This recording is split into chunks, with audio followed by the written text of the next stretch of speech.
On this episode of Dave's POV, we're hiking up to Laurel Falls in the Great Smoky Mountain National Park. It's considered a relatively easy hike, but is it easy for a senior citizen like myself? We'll see.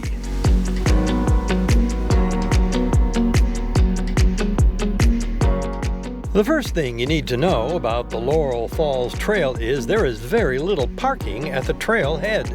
In fact, I got there a little later than I would have liked, so in order to park my car, I had to continue on to Maloney Point, a few tenths of a mile below the Laurel Falls Trail entrance. Then I had to hike back up the hill to the trail. So, this is a little bit of a walk. It's all uphill, although it's not too steep a grade. But at least there was parking. It's not too far away. And I think of this as good prep for the actual hike into Laurel Falls. The trail to Laurel Falls is about 2.4 miles round trip.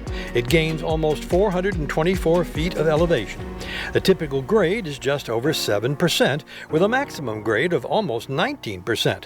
The trail is relatively flat, but at one point at least, the cross slope is almost 15%.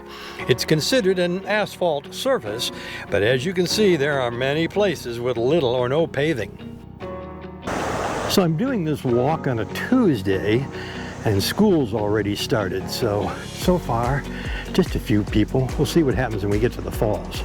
You do have to keep an eye on the trail as you hike so that you don't lose your footing and fall.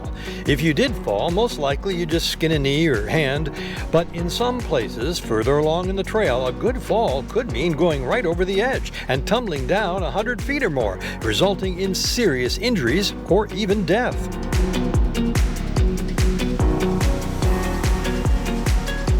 Feel free to stop on your way up or down the trail, as there are many interesting and unusual natural sights to see.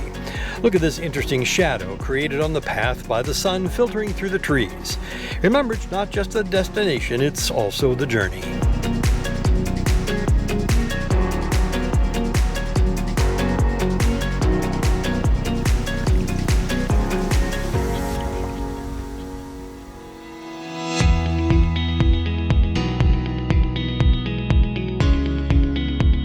For a person who's 70 years old, this is, it's a good climb. I'm breaking a sweat. Even though I work out every week, I probably don't do enough cardio. And so this is a healthy climb. It's pretty much all uphill. And I'm feeling it, but I know this isn't a bad hike at all. I would say this is definitely no more than moderate. It might be a little less than that even. But I'm enjoying it, and it's really beautiful here. As you've seen, so many things to see so far, and there's more to come. As you continue to climb, the views get better and better. If you need it, there are spots along the trail to stop and rest. So here is an actual bench off to the side. So, let's see.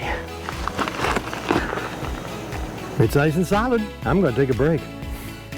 Back on the trail, and I notice it's gotten a little cooler as we've risen in elevation.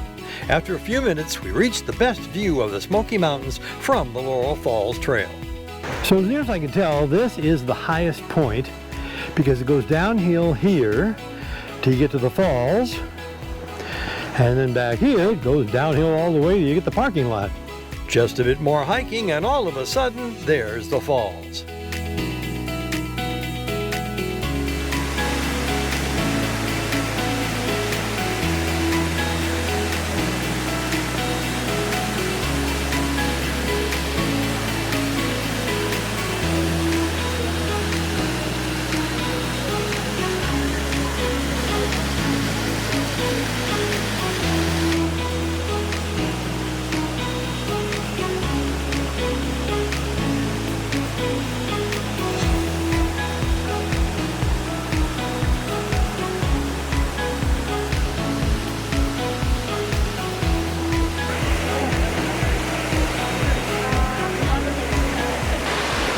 As near as I can tell, this is the path down to, I guess, what they call the lower falls. So it's rough, to say the least. There's a fall down there with all the folks. And here's this area here. I think perhaps if I were about 30 years younger, I might try it. After about 20 minutes at the falls, I was ready to head back down. All totaled, this adventure took me just under 3 hours. With this stunning background, I thought I'd give you just a few final thoughts today on the Laurel Falls hike. First of all, the path is not in great shape. It really is not. Do not bring strollers. I did see 2 people with strollers today. One was a double wide. I don't know what he's going to do with it because it's just not at all stroller friendly. It's a little rough in spots. I would say you really do have to wear good shoes. I did see one guy with flip-flops. That's a mistake. Wear good shoes. Just watch the path. Be careful. Don't get too distracted by some of the beautiful surroundings. Watch the path and you'll be fine. It's not a terrible climb. I mean, it is a moderate or maybe a little less. I don't know. It depends on your POV. But it's not too bad a climb. You know, I was huffing and puffing a little bit, but not too bad. I took a few breaks on the way up, and like 2 or 3, and I was fine. So you definitely want to bring water. Water is a good thing to have, and maybe like a power bar or some kind of a little snack or something. It's not a bad thing. Definitely water, though. If you want to bring the hiking staff or those poles or whatever, that's fine. It might not be a bad thing, but you can definitely do it without it. It's not that steep a climb.